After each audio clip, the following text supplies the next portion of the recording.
ರಮೇಶ್ ಅಣ್ಣ ಅವರ ವಿಧಾನಸಭಾ ಚುನಾವಣೆಗಿಂತ ಮೊದಲು ಒಂದು ಯುವ ಸಮಾವೇಶವನ್ನು ಇಟ್ಟಿದ್ರು. ಅವತ್ತು ನಾನು ಗೋಕಾಕಿ ಬಂದು ಮೊದಲನೇ ಸಾರಿ ಭಾಷಣ ಮಾಡುವಂತ ಅವಕಾಶ ಸಿಕ್ಕಿತ್ತು. ಇವತ್ತು ಜಗದೀಶ್ ಶೆಟ್ಟರ್ ಸಾಹೇಬ್ರ ಪರವಾಗಿ ಮತಯಾಚನೆ ಮಾಡುವಂತ ಅವಕಾಶ ಮತ್ತೆ ಜಾರಕಿಹೊಳಿ ಸಾಹೇಬ್ರ ಕ್ಷೇತ್ರದಲ್ಲಿ ನನಗೆ ಸಿಕ್ಕಿದೆ. ಅದಕ್ಕೋಸ್ಕರ ನಾನು ಸಾಹೇಬರಿಗೆ ಹಾಗೂ ನಿಮ್ಮೆಲ್ಲರಿಗೂ ಕೂಡ ಧನ್ಯವಾದವನ್ನು ಹೇಳಲಿಕ್ಕೆ ಬಂಧುಗಳೇ, ಬಹಳ ದೀರ್ಘವಾಗಿ ನಾನು ಖಂಡಿತ ಮಾತಾಡುವುದಿಲ್ಲ. ಬ್ಯಾಟಿಂಗ್ ಚೆನ್ನಾಗಿ ನಮ್ಮ ಸಂಜಯ್ ಪಾಟೀಲ್ ಮಾಡಿದ್ದಾರೆ. ಇನ್ನೊಂದ್ಸರಿ ಶಾರ್ಜಾದಲ್ಲಿ ಒಂದು ಕ್ರಿಕೆಟ್ ಮ್ಯಾಚ್ ನಡೀತಾ ಇತ್ತು. ಸಚಿನ್ ತೆಂಡೂಲ್ಕರ್ ನೆಕ್ಸ್ಟ್ ಬ್ಯಾಟಿಂಗ್ ಅಂತ ಜನ ಕಾಯ್ತಿದ್ರು. ಮಧ್ಯದಲ್ಲಿ ಅತುಲ್ ಬೆಡಾಡೆ ಅಂತ ನೀವು ಕೇಳಿರ್ಬೋದು. ಅತುಲ್ ಬೆಡಾಡೆ ಬಂದ್ಬಿಟ್ಟು 5 6 ಹೊಡೆದ್ಬಿಟ್ಟು 65 ರನ್ ಹೊಡೆದ್ಬಿಟ್ಟು ಇಡೀ ಒಂದು ಅವತ್ತಿನ ಏನು ಒಂದು ಮ್ಯಾಚ್ ನಲ್ಲಿ ಮೇನ್ ಅಟ್ರಾಕ್ಷನ್ ಅತುಲ್ ಬೆಡಾಡೆ ಆಗಿದೆ. ಒಂದು ಸಂಜಯ್ ಪಾಟೀಲ್ ಆ ರೀತಿ ಒಳ್ಳೆ ಬ್ಯಾಟಿಂಗ್ ಅನ್ನು ಮಾಡಿಬಿಟ್ಟಿದೆ. ಊಟ ಸಮಯನೂ ಆಗಿರೋದ್ರಿಂದ ನಾನು ಹೆಚ್ಚು ಮಾತಾಡಕ್ ಹೋಗಲ್ಲ. ಬಂಧುಗಳೇ, ನೀವೆಲ್ಲ ಬಿಜೆಪಿಯ ಇಲ್ಲಿ ಬಹಳ ಜನ ಹಿರಿಯ ಕಾರ್ಯಕರ್ತರು, ಮೂಲ ಕಾರ್ಯಕರ್ತರು ಇದ್ದೀರಿ. ನಮ್ಗೆಲ್ಲ ಅಟಲ್ ಬಿಹಾರಿ ವಾಜಪೇಯಿ ಅಂತ ಹೇಳಿದ್ರೆ ಒಂದ್ ರೀತಿ ದೇವರ ಸಮಾನ. ನಾನು ಶಾಲೆನಲ್ಲಿ ಇರ್ಬೇಕಾದ್ರೆ 1989ರಲ್ಲಿ 91ರಲ್ಲಿ ಬೆಂಗಳೂರಿನಲ್ಲಿರುವಂತಹ ನ್ಯಾಷನಲ್ ಕಾಲೇಜ್ ಗ್ರೌಂಡ್ ಅಲ್ಲಿ ಹೋಗಿ ನಮ್ಮಪ್ಪ ಕರ್ಕೊಂಡು ಹೋಗಿದ್ರು. ನಾವು ಭಾಷಣ ಕೇಳ್ತಾ ಇದ್ರು. ಸರಿಯಾಗಿ ಹಿಂದಿ ಅರ್ಥ ಆಗ್ತಿಲ್ಲ. ಶಿಲೆ ಹೊಡೆಯಿದ್ರು, ಶಿಲೆ ಹೊಡಿತಿದ್ದೆ ಆಗ್ತಿದ್ರು. ಹಾಗೆಲ್ಲ ನೋಡಿ ನಾವು ಬೆಳ್ಕೊಂಡ್ ಬಂದಂತವ್ರು. 1996ರಲ್ಲಿ ಬಿಜೆಪಿ ಶಿವಸೇನೆ ಎಂಬ ಅಲಯನ್ಸ್ಗೆ 196 ಸೀಟ್ ಬಂದು ಶಂಕರ್ ದಯಾಳ್ ಶರ್ಮಾ ಅವರು ರಾಷ್ಟ್ರಪತಿ ಇದ್ರು. ಅತಿ ದೊಡ್ಡ ಪಾರ್ಟಿ ಆಗಿರುವಂತಹ ಬಿಜೆಪಿಯನ್ನ ಸರ್ಕಾರ ರಚನೆ ಮಾಡ್ಲಿಕ್ಕೆ ಕರೆದರೂ ಕೂಡ 13 ದಿನಗಳಲ್ಲಿ ಸರ್ಕಾರ ಬಿದ್ದೋಗುತ್ತೆ. ಅವತ್ತು ಇಡೀ ದೇಶಾದ್ಯಂತ ಭಾರತೀಯ ಜನತಾ ಪಕ್ಷದ ಕಾರ್ಯಕರ್ತರಿಗೆ ನೋವಾಗುತ್ತೆ. ಮತ್ತೆ 1998ರಲ್ಲಿ ಅಟಲ್ ಬಿಹಾರಿ ವಾಜಪೇಯಿ ಅವರ ನೇತೃತ್ವದಲ್ಲಿ ಸರ್ಕಾರ ಬರುತ್ತೆ. ಆ ಸರ್ಕಾರ ಕೂಡ 13 ತಿಂಗಳಲ್ಲಿ ಕೇವಲ ಒಂದೇ ಒಂದು ವೋಟ್ ಇಂದ ಒರಿಸ್ಸಾದ ಆಗಿನ ಮುಖ್ಯಮಂತ್ರಿ ಆಗಿದ್ದಂತ ಗಿರಿಧರ್ ಕ್ರಮಾಂಕ್ ಅವರು ಒಂದು ರೀತಿಯ ಅನೈತಿಕವಾಗಿ ಬಂದು ಕೊಟ್ಟಂತ ಒಂದು ವೋಟ್ ಇಂದಾಗಿ ಅಟಲ್ ಬಿಹಾರಿ ವಾಜಪೇಯಿ ಅವರ ಸರ್ಕಾರ ಬಿದ್ದೋಯ್ತು. ಆಗ ಮತ್ತೆ ನಮಗಿದು ಅತೀವಾದಂತ ನೋವಾಯಿತು. ಆಮೇಲೆ 1999ರಲ್ಲಿ ಚುನಾವಣೆ ಬಂತು. ಆಗ ನಮ್ಮ ಸ್ಲೋಗನ್ ಏನಿತ್ತು ಅಂತ ಹೇಳಿದ್ರೆ, ಅವಾಗ ನಮ್ಮ ಘೋಷವಾಕ್ಯ ಏನಿತ್ತು ಅಂದ್ರೆ ಅಕ್ಕಿ ಬಾರಿ ಅಟಲ್ ಬಿಹಾರಿ ಅಂತ ಹೇಳ್ಬಿಟ್ಟು ನಮ್ಮ ಘೋಷವಾಕ್ಯ ಇತ್ತು. 1999ರಲ್ಲಿ ಮತ್ತೆ ಅಟಲ್ ಬಿಹಾರಿ ವಾಜಪೇಯಿ ಅವರು ಪ್ರಧಾನಿ ಆದ್ರು. ಒಳ್ಳೆ ಸರ್ಕಾರವನ್ನು ಕೊಟ್ಟರು. 2004 ಚುನಾವಣೆ ಬರ್ಬೇಕಾದ್ರೆ ದೇಶಾದ್ಯಂತ ಯಾವ ರೀತಿ ವಾತಾವರಣ ಸೃಷ್ಟಿ ಆಯ್ತು ಅಂತ ಹೇಳಿದ್ರೆ, ಇವತ್ತು ಅಟಲ್ ಬಿಹಾರಿ ವಾಜಪೇಯಿ ಅವರ ಹೆಸರಿನಲ್ಲಿ ಬಿಜೆಪಿ ಮತ್ತೊಂದ್ಸರಿ ಅಧಿಕಾರಕ್ಕೆ ಬರುತ್ತೆ ಅನ್ನೋ ಒಂದು ರೀತಿಯಲ್ಲಿ ವಾತಾವರಣ ಇಡೀ ದೇಶಾದ್ಯಂತ ಸೃಷ್ಟಿಯಾಯಿತು. ಆದ್ರೆ 2004ರ ಚುನಾವಣೆ ಫಲಿತಾಂಶ ಬಂದಾಗ ವಾಜಪೇಯಿ ಅವರ ಸರ್ಕಾರ ಹೊರಟೋಯ್ತು. ಬಿಜೆಪಿ 138 ಸೀಟ್ಗೆ ಇಳಿದು ಮುಂದಿನ 10 ವರ್ಷಗಳ ಕಾಲ ವನವಾಸ ಅನುಭವಿಸುವಂತ ಪರಿಸ್ಥಿತಿ ಬಂತು.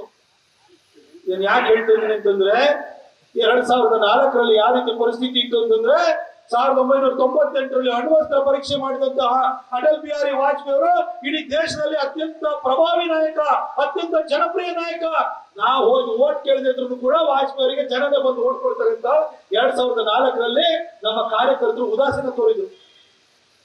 ಸರ್ವ ಶಿಕ್ಷಣ ಅಭಿಯಾನ ಮಾಡಿದಂತಹ ಧೀಮಂತ ನಾಯಕ ಅಟಲ್ ಬಿಹಾರಿ ವಾಜಪೇಯಿ ಅಂತ ಹೇಳಿ ಇಡೀ ದೇಶಾದ್ಯಂತ ಒಳ್ಳೆ ಹೆಸರಿತ್ತು. ಇವತ್ತೇನಿದೆ, ಬೆಳಗಾವಿ ಮುಖಾಂತರ ಹಾದು ಹೋಗುವಂತ ಸುವರ್ಣ ಚತುಷ್ಪಥ ಹೆದ್ದಾರಿ ಏನಿದೆ, ಈ ರಾಷ್ಟ್ರೀಯ ಹೆದ್ದಾರಿಗಳಿಗೆ ಕಾಯಕಲ್ಪವನ್ನು ಕೊಟ್ಟಂತಹ ಸುಮಾರು 13,000 ಕಿಲೋಮೀಟರ್ ರಸ್ತೆನ ಮಾಡಿದಂತ ಅಟಲ್ ಬಿಹಾರಿ ವಾಜಪೇಯಿ ಅವರಿಗೆ ಜನ ಅವರಾಗೆ ಬಂದು ಓಟ್ ಕೊಡ್ತಾರೆ ಅಂತ ಹೇಳಿ ನಾವು ಮನೆಯಲ್ಲಿ ಕೂತ್ಕೊಂಡ್ಬಿಟ್ಟು ಮೊಬೈಲ್ ಕ್ರಾಂತಿಯನ್ನು ಮಾಡಿದ್ರು. ಹಾಗೆ ಪ್ರಧಾನಮಂತ್ರಿ ಗ್ರಾಮ ಸಡಕ್ ಯೋಜನೆಯನ್ನು ತಂದ್ರು. ಹೀಗೆ 10 ಹಲವು ಯೋಜನೆಯನ್ನು ತಂದು ಅಟಲ್ ಬಿಹಾರಿ ವಾಜಪೇಯಿ ಅವರು ಎಷ್ಟು ಜನಪ್ರಿಯರಾಗಿದ್ದಾರೆ ಅಂತಂದ್ರೆ, ಜನ ಓಟ್ ಕೇಳ್ತಾ ಇದ್ರು ಕೂಡ ಅವ್ರಿಗೆ ಓಟ್ ಹಾಕ್ತಾರೆ ಅಂತ ಹೇಳಿ ನಮ್ಮ ಕಾರ್ಯಕರ್ತರು ಮನೆಗೆ ಹೋಗಿ ಓಟ್ ಕೇಳೋದನ್ನ ನಿಲ್ಲಿಸಿದ್ರು. ನಾನೊಂದು ಓಟ್ ಕೊಟ್ಟಿಲ್ಲ ಅಂದ್ರೆ ಏನಂತೆ, ಬೇರೆಯವ್ರು ಓಟ್ ಕೊಡ್ತಾರೆ ಅಂತ ಹೇಳ್ಬಿಟ್ಟು ನನ್ನ ಓಟ್ ಹಾಕೋದನ್ನು ಕೂಡ ಮರೆತು ಬಿಟ್ರು. ಆಗ ಪರಿಣಾಮವಾಗಿ ನಾವು ಸೋತೋದ ನಂತರ 10 ವರ್ಷಗಳ ಕಾಲ ಯಾವ ಪರಿಸ್ಥಿತಿ ನಿರ್ಮಾಣ ಆಯ್ತು ನೋಡಿ. ಬೆಂಗಳೂರಿನ ಮಲ್ಲೇಶ್ವರಂನಲ್ಲಿ ಬಿಜೆಪಿ ಆಫೀಸ್ ಹತ್ರ ಬಾಂಬ್ ಬ್ಲಾಸ್ಟ್, ಚಿನ್ನಸ್ವಾಮಿ ಸ್ಟೇಡಿಯಂ ಹತ್ರ bomb blast, Hyderabad Lumbini garden ಅಲ್ಲಿ ಬಾಂಬ್ ಬ್ಲಾಸ್ಟ್, ಪುಣಾದ ಜರ್ಮನ್ ಬೇಕರಿನಲ್ಲಿ ಬಾಂಬ್ ಬ್ಲಾಸ್ಟ್, ಮುಂಬೈನಲ್ಲಿ 2008ರಲ್ಲಿ ಅಟ್ಯಾಕ್, ಹಾಗೆ ಸೂರತ್ ನಲ್ಲಿ ಬಾಂಬ್ ಬ್ಲಾಸ್ಟ್, ಡೆಲ್ಲಿನಲ್ಲಿ ದೀಪಾವಳಿ ಹಿಂದಿ ದಿನದ ಬಾಂಬ್ ಬ್ಲಾಸ್ಟ್. ಈ ರೀತಿ ಸರಣಿ ಬಾಂಬ್ ಬ್ಲಾಸ್ಟ್ ಗಳು ಬರ್ಲಿಕ್ಕೆ ಶುರುವಾಯಿತು. ಕರ್ನಲ್ ಪುರೋಹಿತ್ರನ್ನ ಒಳಗಾಕಿದ್ರು, ಸಾಧ್ವಿ ಪ್ರಜ್ಞಾ ಸಿಂಗ್ ಅವರು ಒಳಗಾಕಿದ್ರು. ಈ ದೇಶದಲ್ಲಿ ರಾಷ್ಟ್ರಭಕ್ತರಿಗೆ, ರಾಷ್ಟ್ರವಾದಿಗಳಿಗೆ ಉಳಿಗಾಲವೇ ಇಲ್ಲ ಅಂತ ಹೇಳಿ ನಮ್ಮ ಕಾರ್ಯಕರ್ತರಿಗೆ ಅನ್ನಿಸ್ಬಿಡ್ತು, ಇಡೀ ದೇಶದ ಜನಕ್ಕೆ ಅನ್ನಿಸ್ತು. ಹಾಗಾಗಿ 2014ರ ಚುನಾವಣೆ ಬಂದಾಗ ಮನೆಗೂ ಹೋಗಿ ಮತದಾರರು ಕೂಡ ಕಾರ್ಯಕರ್ತರ ತರ ಕೆಲಸ ಮಾಡಿದ್ರಿಂದಾಗಿ 30 ವರ್ಷಗಳ ನಂತರ ಭಾರತೀಯ ಜನತಾ ಪಕ್ಷ ಒಂದು ಪಕ್ಷ ಸ್ವಂತ ಬಲದಿಂದ 282 ಸೀಟನ್ನ ಗೆದ್ದುಬಿಟ್ಟು ಕೇಂದ್ರದಲ್ಲಿ ಮೋದಿಜಿ ನೇತೃತ್ವದಲ್ಲಿ ನಾವು ಸರ್ಕಾರವನ್ನು ಮಾಡಿದ್ವಿ. ಅದಾದ 10 ವರ್ಷಗಳಾಗಿದೆ. ಆ 2014ಕ್ಕೆ ಹೋಗ್ಬೇಕಾದ್ರೆ 1999ರಲ್ಲಿ ಅಬ್ಕಿ ಬಾರಿ ಅಟಲ್ ಬಿಹಾರಿ ವಾಜಪೇಯಿ ಅಂತಿತ್ತು, ಅಟಲ್ ಬಿಹಾರಿ ಅಂತಿತ್ತು. 2004ರಲ್ಲಿ ಹೋದಾಗ ಅಬ್ಕಿ ಬಾರ್ ಮೋದಿ ಸರ್ಕಾರ ಅಂತ ಹೇಳಿ ನಾವು ಘೋಷವಾಕ್ಯ ಹಾಕಿದ್ವಿ. 2019 ಬಂತು, ಆಗ ಹೇಳಿದ್ರು ಫಿರ್ ಏಕ್ ಬಾರ್ ಮೋದಿ ಸರ್ಕಾರ ಅಂತಂದು. ಈಗ ಕಾಂಗ್ರೆಸ್ನವರೇ ಹೇಳ್ತಾ ಇದ್ದಾರೆ ಅಬ್ಕಿ ಬಾರ್ 400 ಬಾರ್ ಅಂತ. ಆದ್ರೆ ನಾನು ನಿಮ್ಮ ಕಾರ್ಯಕರ್ತ ಬಂಧುಗಳಲ್ಲಿ ಇಷ್ಟೇ ಕೇಳಿ ಬಂದಿರುವಂತದ್ದು, ಅಪೋಸಿಷನ್ ಅವರು ಹೇಳ್ತಾ ಇದ್ದಾರೆ, ನಮ್ಮ ಕಾರ್ಯಕರ್ತರು ಘೋಷಣೆ ಕೂಗ್ತಾ ಇದೀವಿ. ಆದ್ರೆ 2004ರಲ್ಲಿ ಏನು ತಪ್ಪಾಯ್ತು, ಆ 2004ರ ತಪ್ಪು 2024ರಲ್ಲಿ ಆಗಬಾರದು ಅಂತ ಹೇಳಿ ನಾನು ದೂರದ ಮೈಸೂರಿಂದ ಇವತ್ತು ನಿಮಗೆ ಮತಯಾಚನೆ ಮಾಡ್ಲಿಕ್ಕೆ, ನಿಮಗೆ ಜಾಗೃತಿಯನ್ನು ಮೂಡಿಸ್ಲಿಕ್ಕೆ, ನಿಮಗೆ ಮನವರಿಕೆ ಮಾಡ್ಕೊಳ್ಳಿಕ್ಕೆ ನಾನು ಬಂದಿದ್ದೀನಿ. ದೇಶದಲ್ಲಿ ಎಂತ ಪರಿಸ್ಥಿತಿ ಇದೆ. 75 ವರ್ಷದ ಹಿಂದಕ್ಕೆ ಹೋಗಿ, ಸೆಕೆಂಡ್ ವರ್ಲ್ಡ್ ವಾರ್ ನೀವೆಲ್ಲ ಶಾಲೆ ಕಾಲೇಜಲ್ಲಿ ಸಣ್ಣ ಪುಟ್ಟ ಆದ್ರೂ ಓದಿರ್ತೀರಿ. ಸೆಕೆಂಡ್ ವರ್ಲ್ಡ್ ವಾರ್, 2ನೇ ಮಹಾಯುದ್ಧ ನಡೀತಿರ್ಬೇಕಾದ್ರೆ ಇಡೀ ಜಗತ್ತಿನ ಭವಿಷ್ಯವನ್ನು ನಿರ್ಧಾರ ಮಾಡ್ತಿದ್ದಂತವರು 3 ಜನ ನಾಯಕರುಗಳಿದ್ರು.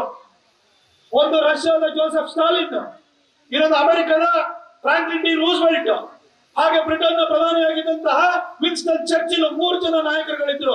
ಇಡೀ ಜಗತ್ತಿನ ರಾಜಕಾರಣವನ್ನು ನಿರ್ಧಾರ ಮಾಡ್ತಿದ್ರು, ಜಗತ್ತಿನ ಭವಿಷ್ಯವನ್ನು ನಿರ್ಧಾರ ಮಾಡ್ತಿದ್ರು. ಅವತ್ತು ಈ ಚರ್ಚಿಲ್, ಸ್ಟಾಲಿನ್, ರೂಸ್ವೆಲ್ಟ್ ಇರುವಂತ ಸಂದರ್ಭದಲ್ಲಿ ಭಾರತ ಸ್ವಾತಂತ್ರ್ಯಕ್ಕೋಸ್ಕರ ಭಿಕ್ಷೆ ಬೇಡ್ತಾ ಇತ್ತು. ಆದ್ರೆ 75 ವರ್ಷಗಳ ನಂತರ ಬನ್ನಿ, ಇವತ್ತು ಜಗತ್ತಿನ ರಾಜಕಾರಣವನ್ನು ನಿರ್ಧಾರ ಮಾಡ್ತಿರೋರು ಯಾರು? PTM ಅಂತ ಹೇಳ್ತೀವಿ, ಪುಟಿನ್, ಟ್ರಂಪ್, ಮೋದಿ ಅಂತ ಹೇಳ್ತೀವಿ. ಟ್ರಂಪ್ ವಾಪಸ್ ಬರ್ತಾರೆ ನೋಡಿ. ಇವತ್ತು ಈ ರೀತಿ 75 ವರ್ಷಗಳ ನಂತರ ಜಾಗತಿಕ ನಾಯಕತ್ವವನ್ನ ನಿರ್ಧಾರ ಮಾಡುವಂತ ನಾಯಕನನ್ನ ಸೃಷ್ಟಿ ಮಾಡಿದವರು ಯಾರು ಅಂತ ಹೇಳಿದ್ರೆ 2014ರಲ್ಲಿ ನೀವು ಕೊಟ್ಟಂತ ಒಂದು ಓಟು, ಸ್ವಂತ ಬಲದಿಂದ ಸರ್ಕಾರ ರಚನೆ ಮಾಡುವಂತ ಶಕ್ತಿಯನ್ನ ಮೋದಿಜಿಯವರಿಗೆ ನೀಡಿದ್ರಿ. 2019ರಲ್ಲಿ ಮತ್ತೆ ಮೋದಿಜಿಗೆ ಇನ್ನೊಂದು ಓಟ್ ಕೊಟ್ರೆ, ಆ ಸರಿ 303 ಸೀಟನ್ನ ಕೊಟ್ಟು ಜಗತ್ತಿನ ಅನ್ಕ್ವಶನಬಲ್ ಲೀಡರ್ ಆಗೋದಕ್ಕೆ ಮೋದಿಜಿಯವರಿಗೆ ನೀವು ದಾರಿ ಮಾಡಿಕೊಟ್ರಿ. ಸಂಜಯ್ ಪಾಟೀಲ್ ಹೇಳ್ತಾ ಇದ್ರು, ಇವತ್ತು ಯುಕ್ರೇನ್ ವಾರ್ ನಲ್ಲಿ ಯುಕ್ರೇನ್ ಜೆಲೆನ್ಸ್ಕಿ ಇರ್ಬೋದು, ಪುಟಿನ್ ಇರ್ಬೋದು, ರಷ್ಯಾದ ಪುಟಿನ್ ಇರ್ಬೋದು, ಇಬ್ಬರು ಒಂದೇ ಟೇಬಲ್ ನಲ್ಲಿ ಕೂರಿಸಿ ಶಾಂತಿ ಮಾತುಕತೆ ಮಾಡಬಹುದಾದಂತ ಶಕ್ತಿ ಅದು ಬೈಡನ್ಗೆ ಇಲ್ಲ, ಅದು ಋಷಿ ಸುನಕ್ಗೆ ಇಲ್ಲ, ಅದು ನಿಮಗೆ ಫ್ರಾನ್ಸ್ನ ಪ್ರೆಸಿಡೆಂಟ್ಗೆ ಇಲ್ಲ. ಆ ಶಕ್ತಿ ಇರುವಂತದ್ದು ನರೇಂದ್ರ ದಾಮೋದರ್ ದಾಸ್ ಮೋದಿಗೆ ಅಂತ ಹೇಳ್ಬಿಟ್ಟು ಇಡೀ ಒಂದು ಜಗತ್ತೇ ಹೇಳ್ತಾ ಇದೆ. ಅವರು ಇಂತಹ ಒಂದು ನಾಯಕನಾಗಲಿಕ್ಕೆ ಮುಖ್ಯ ಕಾರಣ ಯಾವುದು ಅಂತಂದ್ರೆ ನಿಮ್ಮ ಒಂದು ಓಟು. 2014ರಲ್ಲಿ ಕೊಟ್ಟಂತ ಒಂದು ಓಟು, 2019ರಲ್ಲಿ ಕೊಟ್ಟಂತ ಮತ್ತೊಂದು ಓಟು, 2024ರಲ್ಲಿ ಕೊಡಲಿರುವಂತಹ ಇನ್ನೊಂದು ಓಟು 400 ಸೀಟ್ಗಿಂತಲೇ ಹೆಚ್ಚು ಬರಬೇಕು. ಮೋದಿ ಜಗತ್ತಿನ ನಾಯಕರಾಗಿ ಹೊರಹೊಮ್ತಾರೆ. ಅದ್ರ ಜೊತೆಗೆ ಇಡೀ ದೇಶ ವಿಶ್ವಗುರು ಆಗೋದ್ರ ಜೊತೆಗೆ ಬಡ ಬಗ್ಗರ, ದೀನ ದಲಿತರ ಪ್ರತಿಯೊಬ್ಬರ ಶ್ರೇಯೋಭಿವೃದ್ಧಿನೂ ಕೂಡ ಆಗುತ್ತೆ. ಬಂಧುಗಳೇ, ಜಗದೀಶ್ ಶೆಟ್ಟರ್ ಸಾಹೇಬರು ಇಲ್ಲಿದ್ದಾರೆ, ಜಾರಕಿಹೊಳಿ ಸಾಹೇಬರು ಇಲ್ಲಿದ್ದಾರೆ. ಪರಿಸ್ಥಿತಿ ಇವತ್ತು ಹೇಗಿದೆ ಅಂತಂದ್ರೆ, ಬೆಳಗಾಮಲ್ಲಿ ಮಂಗಳ ಅಂಗಡಿಯವರು ಬೈ ಎಲೆಕ್ಷನ್ ನಿಲ್ಬೇಕಾದ್ರೆ ಒಂದ್ ರೀತಿಯಲ್ಲಿ ಯಾವ ರೀತಿ ಆಗ್ತಾ ಇತ್ತು ಅಂತಂದ್ರೆ, neck to neck fight. TV ಮುಂದೆ ಕುತ್ಕೊಂಡಂತ ಸಂದರ್ಭದಲ್ಲಿ ಭಯ ಆಗ್ತಾ ಇತ್ತು.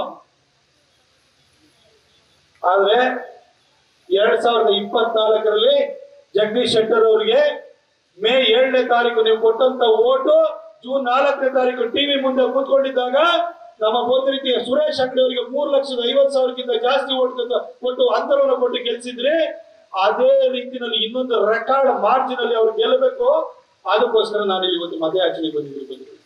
ನಮ್ಮ ಕಾರ್ಯಕರ್ತರಿಗೆ ಅಂತ ಒಂದು ಶಕ್ತಿ ಇದೆ. ಎಸ್ಪೆಷಲಿ ಪಾಟೀಲ್ ಸುಮಾರು ಹೇಳಿದ್ರು, ಗೋಕಾಕ ಮತ್ತು ಅರಬಾವಿ ಎಷ್ಟು ಲೀಡ್ ಕೊಡುತ್ತೆ, ಜಗದೀಶ್ ಶೆಟ್ಟರ್ ಲೀಡ್ ಎಷ್ಟು ಜಾಸ್ತಿ ಆಗುತ್ತೆ ಅನ್ನೋದು ತೀರ್ಮಾನ ಮಾಡುತ್ತೆ ಅಂತ. ನಾನು ಪಕ್ಕದಲ್ಲಿ ರಮೇಶ್ ಅಣ್ಣ ಕೇಳಿದೆ, ಒಳ್ಳೆ ಲೀಡ್ ಕೊಡ್ತೀವಿ, ಅನುಮಾನನೇ ಬೇಡ ಅಂತ ಹೇಳಿದ್ರು. ರಮೇಶ್ ಅಣ್ಣ ಹಂಗೆ ಹೇಳಿದ್ದಾರೆ ಅಂತ ಹೇಳಿದ್ರೆ ಜಗದೀಶ್ ಶೆಟ್ಟರ್ ಒಳ್ಳೆ ಲೀಡಲ್ಲಿ ಗೆದ್ರು ಅಂತ ಅರ್ಥ. ಒಂದು ಎಷ್ಟೋ ಕ್ಷೇತ್ರಗಳಿಗೆ, ವಿಧಾನಸಭಾ ಕ್ಷೇತ್ರಗಳಿಗೆ ನಾನು ಹೋಗಿ ಬಂದಿದ್ದೀನಿ. ಆದ್ರೆ ಜನರನ್ನ ಪ್ರೀತಿಯಿಂದ, ಭಯದಿಂದಲ್ಲ ಪ್ರೀತಿಯಿಂದ, ಮತದಾರನ ಪ್ರೀತಿಯಿಂದ ಹಿಡಿದಿಟ್ಕೊಂಡಿರುವಂತಹ ಕೆಲವು ಕ್ಷೇತ್ರಗಳಲ್ಲಿ ಗೋಕಾಕನು ಕೂಡ ಒಂದು. ಅದು ರಮೇಶ್ ಅಣ್ಣ ಜಾರಕಿಹೊಳಿ ಅವರು ಯಾವ ರೀತಿ ನಿಮ್ಮ ಮೇಲೆ ಪ್ರೀತಿ ವಿಶ್ವಾಸದಿಂದ ನಿಮ್ಮನ್ನೆಲ್ಲ ಒಂದು ಸ್ನೇಹ ಸಂಬಂಧವನ್ನ ನಿಮ್ಮ ಜೊತೆ ಕಟ್ಟಿದ್ದಾರೆ ಅನ್ನೋದಕ್ಕೆ ಅದು ಸಾಕ್ಷಿಯಾಗಿದೆ ಅಂತ ಹೇಳ್ತಾ, ನಿಶ್ಚಿತವಾಗಿ ಜಗದೀಶ್ ಶೆಟ್ಟರ್ ಸಾಹೇಬರು ಸಜ್ಜನಿಕೆಗೆ ಹೆಸರಾದಂತವ್ರು ಗೆದ್ದೇ ಗೆಲ್ತಾರೆ. ನೀವು ಆಶೀರ್ವಾದವನ್ನು ಮಾಡೇ ಮಾಡ್ತೀರಿ. ಮನೆ ಮನೆಗೂ ಹೋಗಿ ಮತ್ತೊಮ್ಮೆ ಮೋದಿಜಿ ಬರಬೇಕು. ಹಾಗೆ ಮೋದಿಜಿಯವರು ಜೂನ್ 4ನೇ ತಾರೀಕು ಗೆದ್ದು ಅವ್ರ ಪ್ರಮಾಣ ವಚನವನ್ನು ಸ್ವೀಕರಿಸಬೇಕಾದ್ರೆ ಬೆಳಗಾವಿಂದಲೂ ಕೈ ಎತ್ತಕ್ಕೂ ಒಬ್ರು ಬೇಕು. ಅವರ ಸಂಪುಟದಲ್ಲಿ ಪ್ರಮಾಣ ವಚನ ಸ್ವೀಕರಿಸಿ ಸಚಿವರಾಗಿ ಕೂಡ ಬರೋದಕ್ಕೆ ಒಬ್ರು ಬೇಕು. ಅದಕ್ಕೆ ಜಗದೀಶ್ ಶೆಟ್ಟರ್ ಸಾಹೇಬರನ್ನ ನೀವೆಲ್ಲ ಕಳಿಸ್ಕೊಡ್ತೀವಿ ಅಂತ ಹೇಳ್ಬಿಟ್ಟು ನನಗೆ ಖಚಿತವಾದ ವಿಶ್ವಾಸ ಇದೆ. ನಾವು ನೀವೆಲ್ಲ 28 ಕ್ಷೇತ್ರನ ಗೆಲ್ಲಬೇಕು. ಇಲ್ಲಿ ಯಾರು MP ಆಗ್ತಾರೆ, ಯಾರು MLA ಆಗ್ತಾರೆ ಅಂತ ಮುಖ್ಯ ಅಲ್ಲ. ಈ ದೇಶಕ್ಕೆ ನರೇಂದ್ರ ಮೋದಿಜಿಯವರಂತ ನಾಯಕತ್ವ ಇದು ಮುಂದಿನ ದಿನಗಳಲ್ಲೂ ಬೇಕು. ಹಾಗಾಗಿ ನಾವೆಲ್ಲ ಭಿನ್ನಾಭಿಪ್ರಾಯಗಳನ್ನ ಮರೆತು ಜಗದೀಶ್ ಶೆಟ್ಟರ್ ಸಾಹೇಬರ ಪರವಾಗಿ ನಾವೆಲ್ಲ ಮತಯಾಚನೆ ಮಾಡೋಣ, ನಾವು ಮತವನ್ನು ಕೊಡೋಣ ಅಂತ ಹೇಳ್ತಾ ನಾನು ನಿಮ್ಮನ್ನೆಲ್ಲ ಕೇಳ್ಕೊಂಡು, ಹಾಗೆ ನನ್ನ ಕರೆದು ಮಾತಾಡ್ಲಿಕ್ಕೆ ಅವಕಾಶ ಮಾಡಿಕೊಟ್ಟಂತಹ ನಮ್ಮ ಜಿಲ್ಲಾಧ್ಯಕ್ಷರಾಗಿರುವಂತಹ ಸುಭಾಷ್ ಪಾಟೀಲ್ ಅವರು ಕೂಡ ನನ್ನ ಫೋನ್ ಮಾಡಿ ಕೋಆರ್ಡಿನೇಟ್ ಮಾಡಿದ್ರು. ಅವರಿಗೂ ಧನ್ಯವಾದವನ್ನು ಹೇಳ್ತಾ, ರಮೇಶ್ ಅಣ್ಣ ಅವರಿಗೆ, ಮಂಗಳಕ್ಕ ಅವರಿಗೆ ಹಾಗೂ ಜೊತೆ ಧನ್ಯವಾದವನ್ನು ಹೇಳ್ತಾ ಮತ್ತೊಮ್ಮೆ ನಿಮ್ಮೆಲ್ಲರಿಗೂ ಕೂಡ ಒಂದ್ಸಿ ನನ್ನ ಮಾತಾಕಿ. ನ್ಯೂಸ್ ಫಸ್ಟ್, ನಿರ್ಭೀತಿಯಿಂದ ನಿಮ್ಮ ಪರವಾಗಿ.